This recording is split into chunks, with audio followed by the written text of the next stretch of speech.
Just want to make a really quick video before my friend turns up on karma.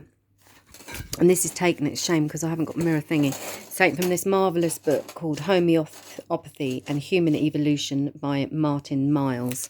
I can't recommend it highly enough. And I just want to read you a tiny bit in chapter 1 of what he says about karma. In short, karma is the law of cause and effect. This is easy to understand. On putting your hand into the fire, it gets burnt. Karma is the scales of perfect justice. It runs through the whole of creation and none are exempt. There's long-term and short-term karma, and it traverses from one incarnation to the next. Throughout creation, every cause has an effect, and every effect has a cause. In bumbling through our daily lives, it is possible for some of us to identify the results of some of our actions. Most often, however, we hotly deny the results as our own and quickly blame others for the painful consequences. This action is unfortunate as it means the recipient is not likely to learn from his experience. To avoid bad results, careful thought and planning are required in our actions. In order to learn about and improve our karma, two human qualities are required. They are memory and consciousness. I might have time just to read a little bit more. So then this part of this chapter is titled now Memory. The average memory rarely lasts longer than 2 weeks, and many cannot even manage yesterday or the previous paragraph of this book. Memory depends on two things. Firstly, on being conscious in the moment. In other words, those who are dreaming or dwelling in the past or future are not in the now or present tense. In so doing, they do not consciously register that which they will be called upon to remember at a later date. Secondly, memory relies upon access to the memory banks or association areas. Homoeopathy is of infinite value in improving both of these processes. How can an individual with a poor memory identify the reaction to his action? Indeed, how can he know it to be a reaction?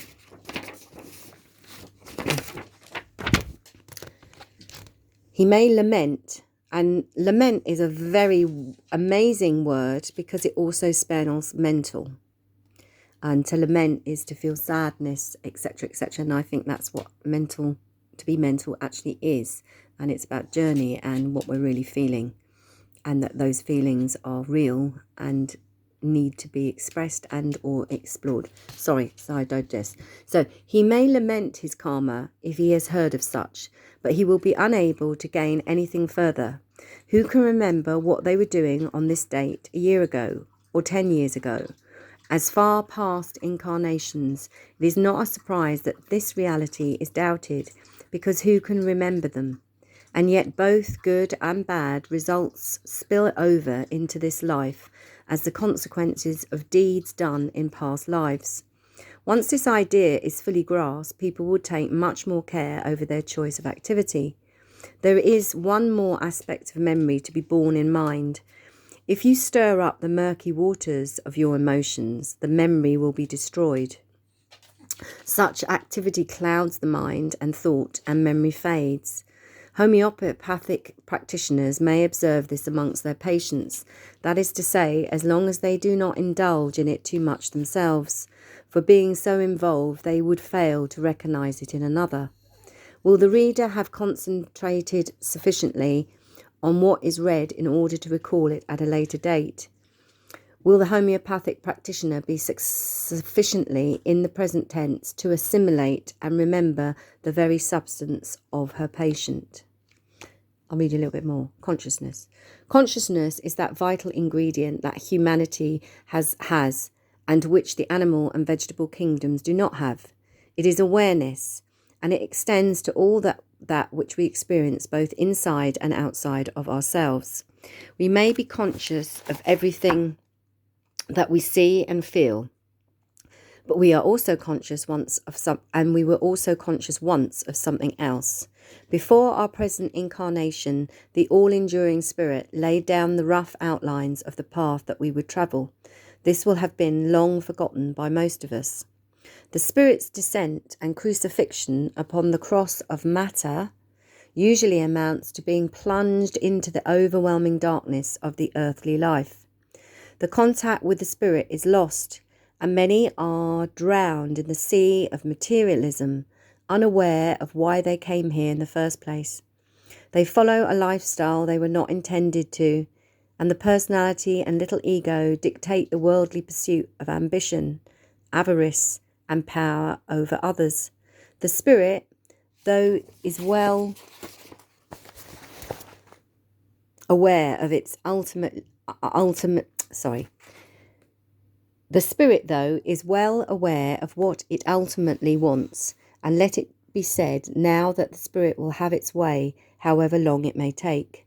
This is how karma is enacted, in dragging back the individual who has gone astray to his true purpose in life. It works by making his life uncomfortable, in fact downright painful and chaotic, a bit like now, until the pain is too great for him to continue and he decides on a course of action which will be more suitable for him. Thus do we return to what we should have been doing in the first place. This is a very sensible and efficient mechanism. When one is aware of it, the link is consciousness.